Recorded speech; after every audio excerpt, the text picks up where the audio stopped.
This is the Ielts listening test. You will hear a number of different recordings, and you will have to answer questions on what you hear. There will be time for you to read the instructions and questions, and you will have a chance to check your work. All the recordings will be played once only. The test is in 4 parts.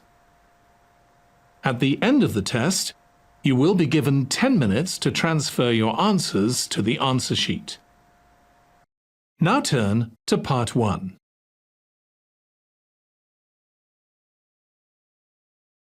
Part 1. You will hear 2 students, Peter and Mary, discussing their new eating plan.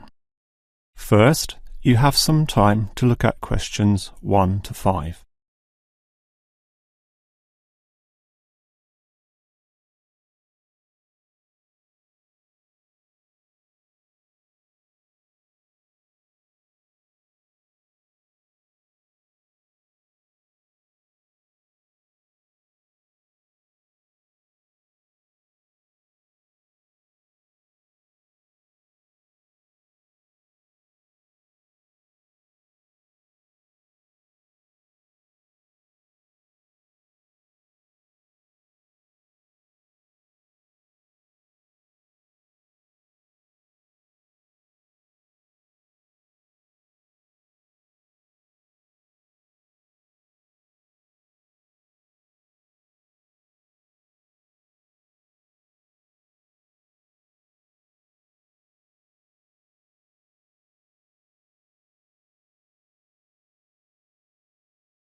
Now we shall begin. You should answer the questions as you listen, because you will not hear the recording a second time. Now listen carefully and answer questions 1 to 5. OK, Mary. I know I'm putting on weight with all my bad eating habits. That's right. Chocolate bars, pizzas, and all washed down with litres of soft drink. And with all the sugar in soft drink, I think we can say you're definitely overindulging, don't you think? I know. I intend to definitely stop drinking that from now on. And that's part of the sensible eating plan that we have agreed we need to formulate. One that we can both follow. That's right. Sensible and practical. Allowing us to indulge in some sweet foods on occasions. On rare occasions. And we're going to cut out all the pizzas and hamburgers. Well, not totally. I thought you said pizzas could be eaten once a week. You know how I like pizzas. No, I said once every 2 months. Once a week was ice cream, not pizza. Yeah, that's because you like ice cream. I prefer pizza. Peter, if you want to lose weight, you need to be disciplined in both what you eat and what you do. Which brings us to the issue of exercise. That's right. So, jogging twice a week and hiking on Saturdays, right? No, hiking is Sundays, allowing Saturdays for the light walking exercise. I've investigated and discovered there are a lot of walking trails around this suburb, with many beautiful places if you just look around. So, what's happening this Saturday? A walk around the city? That's later in the month. This Saturday we'll visit Pine Park. Hill Park is nicer, with great views too. Yes, but we have to travel too far to reach Hill Park, so I ruled that out, and I love the smell of pines. And what about the weekday meals? Salads every night, I suppose. No, it's important to vary the meals so that the food remains interesting and fun. The only common factor is the fruit juice. But otherwise, we'll have a variety of healthy fare, from salads to fish to lean meat. I'd rather have meat every night, but you're the boss. If you want to lose weight, you'll have to accept this program, OK? OK. Before you hear the rest of the conversation, you have some time to look at questions 6 to 10.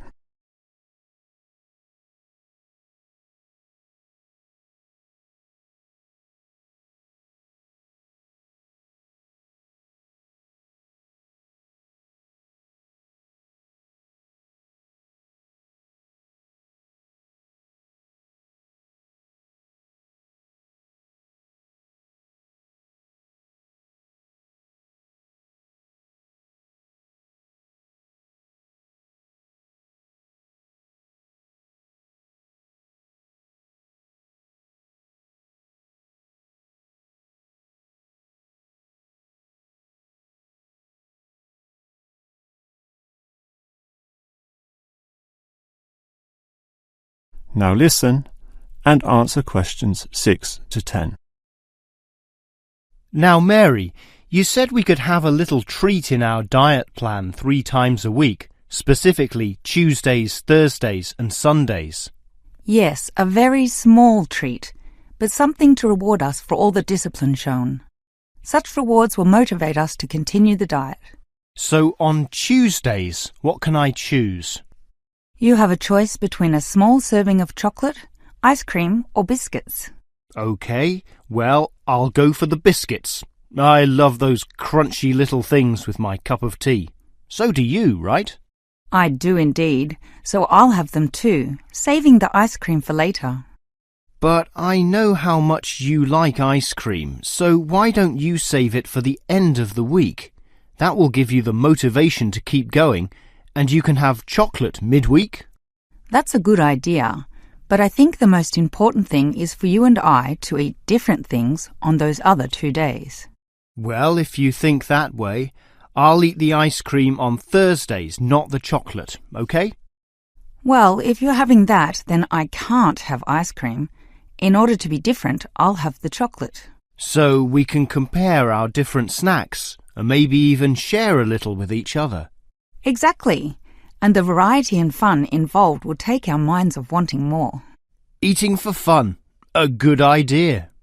And then you can have the chocolate on Sunday, right? But I like biscuits. Actually, I want biscuits again to have with my cup of tea. But you have the biscuits on Monday, remember? And we can't repeat. Oh, come on. This isn't fixed in concrete.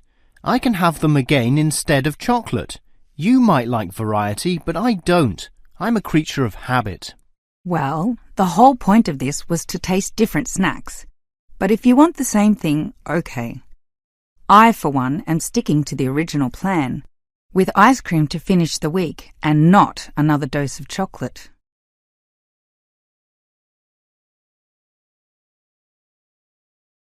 That is the end of part 1. You now have 1 minute to check your answers to part 1.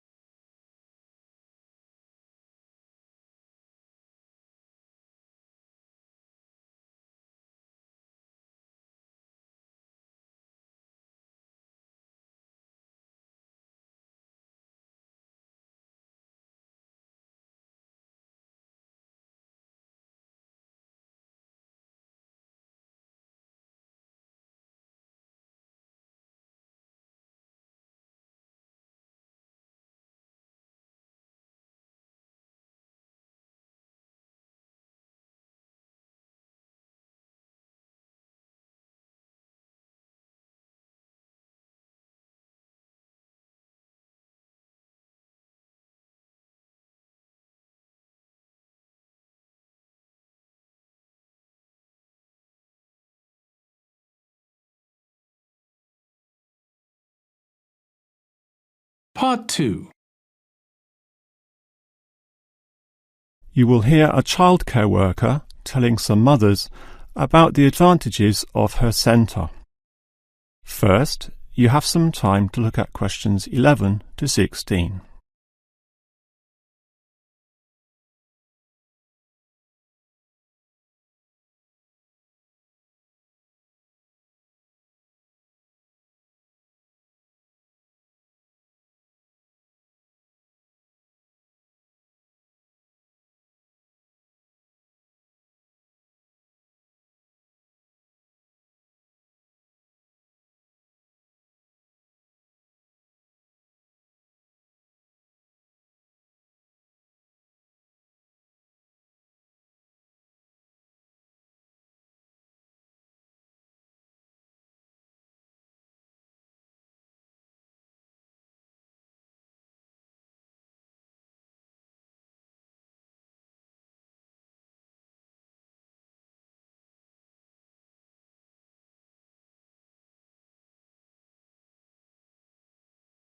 Now listen carefully and answer questions 11 to 16.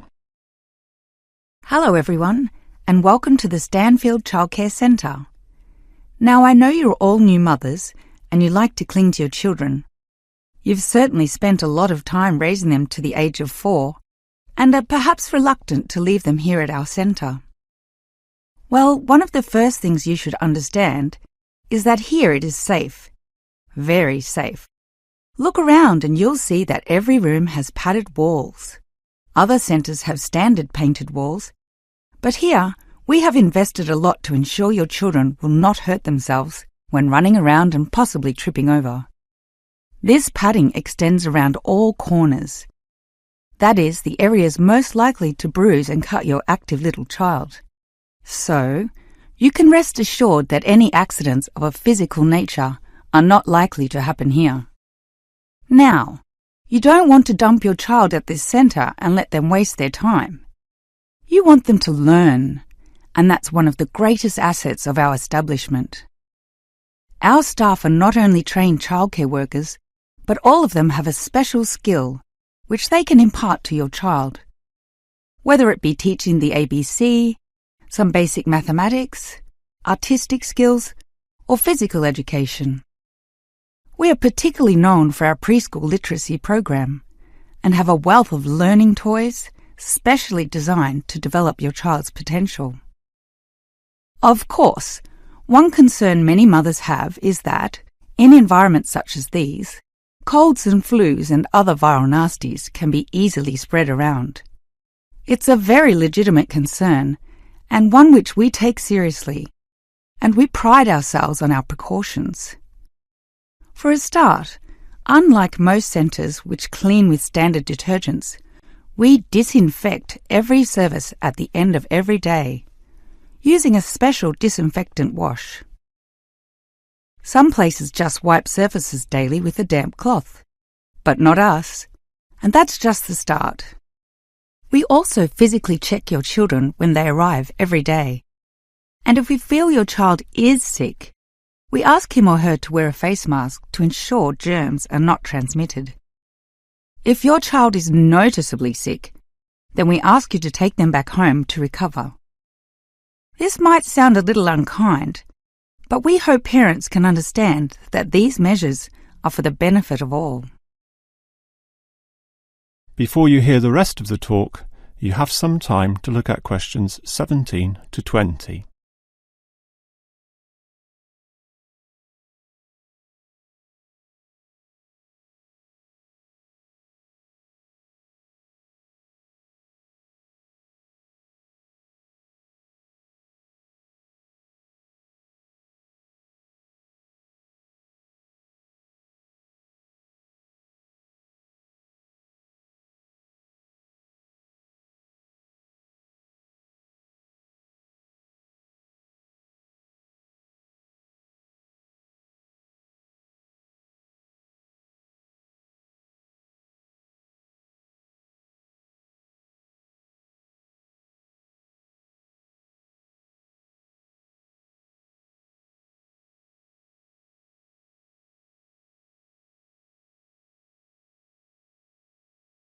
Now listen and answer questions 17 to 20.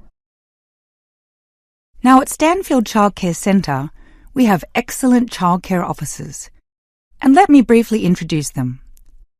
We have Susan, Andrea, Bella, Kathy, Lisa and Liz. They're all fully trained and come with some individual assets which make them even better. Bella, for instance, knows children very well, having worked here for 5 years, and Kathy has her own family, 2 little girls, so she can talk to you with first-hand knowledge of what it's really like to raise children. But getting back to Bella, she often relaxes here after work, spending long hours chatting to parents, as does Kathy in fact. But in terms of hours, nothing can compare to Andrea, who will sometimes spend the night here, staying in our overnight room. Why? Because this centre is very friendly and simply a great place to be. Bella, for example, used to be quite shy herself, but now is marvellous with the little kiddies, as outgoing as any of them. We let Kathy, though, deal with the particularly quiet and introverted children, since having her own family, she knows what can really bring them out. Of course, what better way to do this than with yummy homemade cakes? And Kathy often gets these from Bella, who can make some of the best in town. Yes, everyone here brings something special, which is why we're one of the best childcare centres in the business.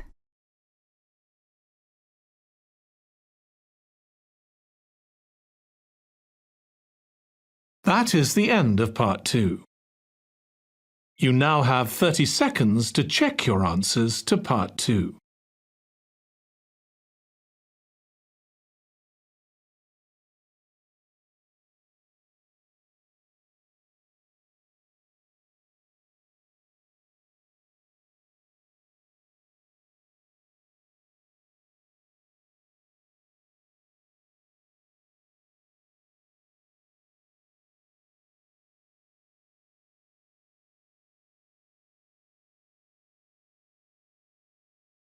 Part 3.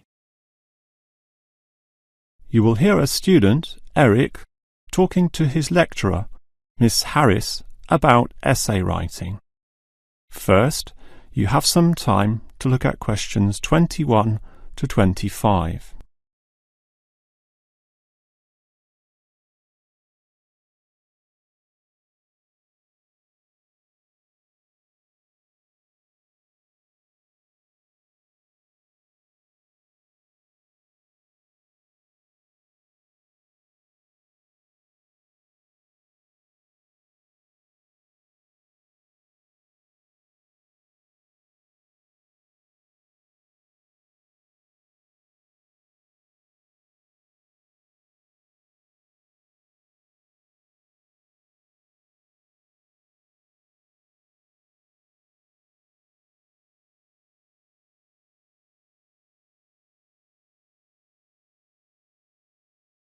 Now listen carefully and answer questions 21 to 25. Hi, Miss Harris. Here we are talking once again. Well, I'm always willing to help out wherever possible. Is anything troubling you? Well, your advice last week about writing summaries was very useful, and I'm using these summaries a lot in order to prepare my final master's thesis. But you're having problems, right? Yes, I have a few issues to discuss. Obviously, I want a good essay, and I want to achieve high marks, but I'm not sure on the best way to start. That's an easy question. Start with a topic, but not one that I necessarily suggest, but one that you want to explore. You will always write better when doing so on a topic you are interested in, not one imposed upon you by others. Well, I'm interested in management theory. Then pursue that. However, that alone is far too broad. Break it into various current areas of discussion and relevance. Then look more carefully at one of them. Say, management and cultural differences, or management and motivation, or other aspects, such as the role of salary, group cohesion, or leadership. I would say I'm interested in group cohesion, that is, how people interact in the workplace. Well, that's a start, but you can't then just write planlessly without defining exactly what you intend to do within the area you've chosen. You'll have to think of a thesis, and this statement could be of several types. Such as what? Oh, you could argue a point, something that you believe in, or discuss an issue, looking at its various perspectives, or critique the opinions of others, pointing out the pitfalls and flaws. The thesis statement will make that very clear because it will say, in simple terms, what you intend to achieve in your essay. I see. And then I can just begin writing, right? Wrong. Huh? If your essay is going to be clear, it needs to be logical and organised, and this means you'll need an outline. This could be written as a flowchart or spider graph, that is, a series of connected lines.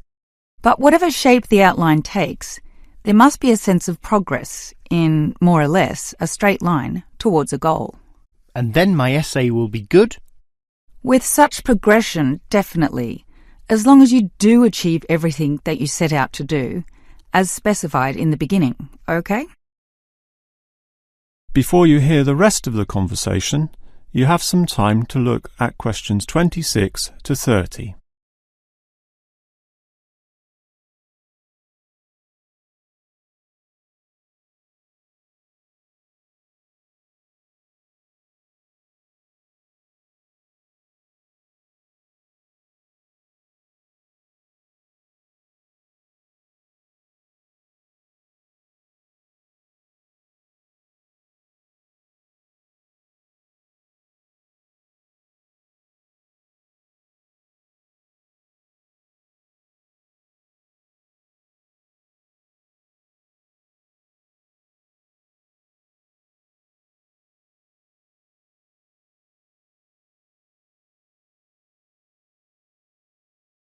Now listen and answer questions 26 to 30. Well, Ms. Harris, your advice about essay writing all sounds very useful, solid and step by step, so I'll certainly follow that. But can you tell me in more general terms, what constitutes the best essay? Oh, there are many aspects to consider, but one of the most important is certainly original thinking. The best essays are written by people who think for themselves, and not just copy or imitate established views. I think I can do that. But remember, you can't just give a list of unsupported assertions. There needs to be support as well. A chain of logic linking each step in your argument. Right. Yet that alone is not enough. Your argument may be logically sound, but is it practically so? For that, you need examples from real life to illustrate your points or subpoints. I've got lots of examples from my course readings. I suppose I could use them. But remember, whenever you use an example or facts or figures that are not commonly known, you must give a reference. That's an academic necessity, without which your writing will automatically fail. So it's necessary to give these, right? Absolutely. And with that, your essay will be fine. But always ensure that you format it clearly. What do you mean? I mean the practical considerations, as written in the University Style Guide, such as leaving appropriate margins, using double spacing, Arial font, and so on. You see, your writing must look good as well as be good. I can certainly do that. And finally, related to the previous point, you need to respect the number of words required. Your individual lecturers will give you a word count figure, so follow what they say, making your essay neither too long nor too short. Perhaps 10% either way should be acceptable. 15% was common when I was younger, but it's a lot stricter now, and 20% would be pushing the boundaries just a little too far. I guess I can do all that. Thanks for your advice. That is the end of part 3. You now have 30 seconds to check your answers to part 3.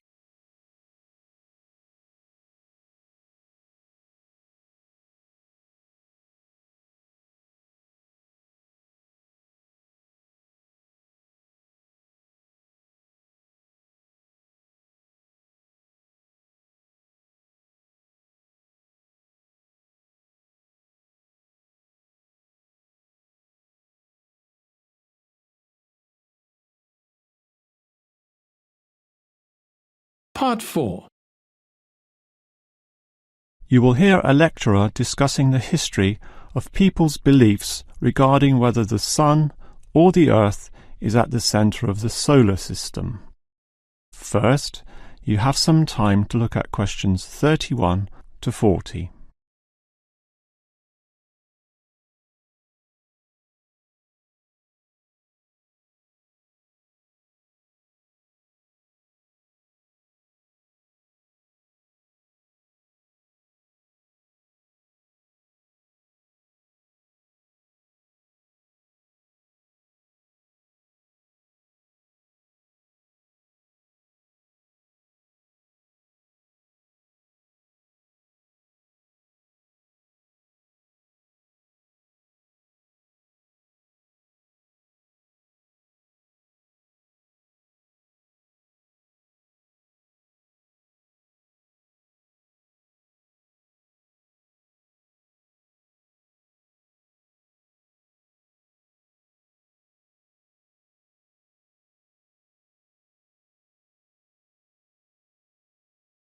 In the night sky, the stars appear to revolve around the earth, rising in the east and disappearing in the west.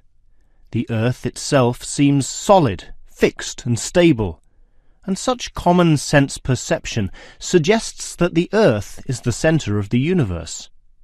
This is known as geocentrism, with geo meaning earth, and all pre-modern civilizations drew this conclusion.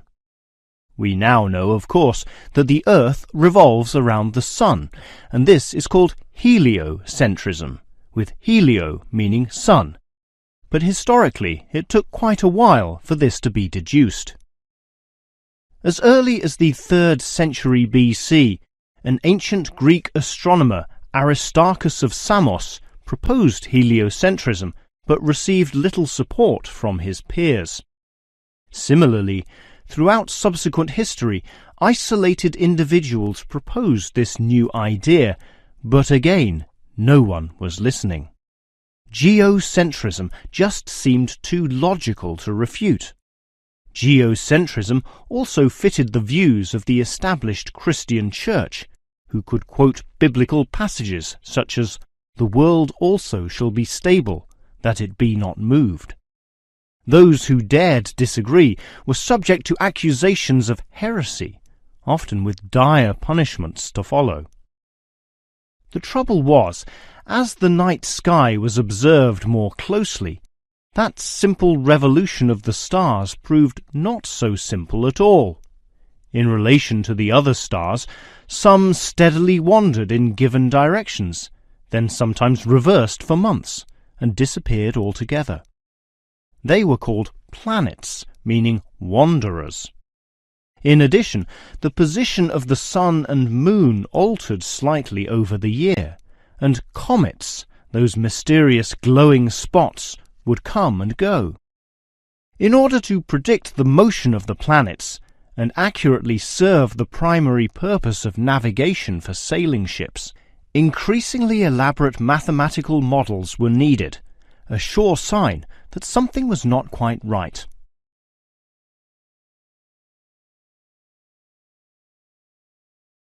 Heliocentrism, or the belief that the sun is the centre of the solar system, still needed a mathematically sound description before it could be scientifically accepted.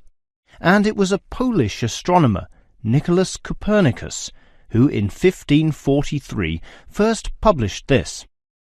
This event is sometimes referred to as the Copernican Revolution. Copernicus himself certainly feared the consequences of his proof, knowing full well it might invoke the anger of the established church. Probably for this reason, he waited until the last year of his life, when he was sick and dying, to release his findings. In addition, the preface of the book, written by a respected member of the church, stated that the model was not necessarily correct. As a result of this, there was no revolution whatsoever. In fact, the book received scant attention in the subsequent decades, apart from a few irate clergymen who angrily dismissed the whole scheme as irrelevant. Yet the following generations of astronomers did not always fare so well. The Italian scientist Galileo got into trouble, as did a fellow Italian with the surname Bruno, Giordano Bruno, who was burnt at the stake. Yet ultimately nothing could slow the spread of heliocentrism across Europe. It formed the basis of Isaac Newton's great work on the motion of the planets, a work which implied that even the sun, around which the earth circled, was itself in motion around a common centre of gravity. No discourse about heliocentrism could finish without mentioning that, somewhat unbelievably, there still exist those today who choose to believe that the earth is the centre of the universe. Modern geocentrism is usually the result of literal interpretations of the Bible, which is the cornerstone of these people's beliefs. They, therefore, also believe in creationism, that is, that a God created everything, and while we may smile at this, it is sobering to consider that surveys have revealed that up to 10% of British people 12% of Europeans, 20% of the USA, and 25% of the Middle East still hold the belief that the sun revolves around the Earth. One can only wonder what Copernicus would have thought of this.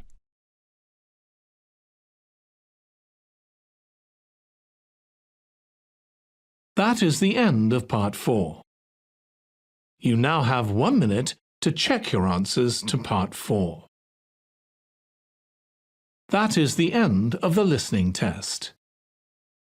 In the Ielts test, you would now have 10 minutes to transfer your answers to the answer sheet.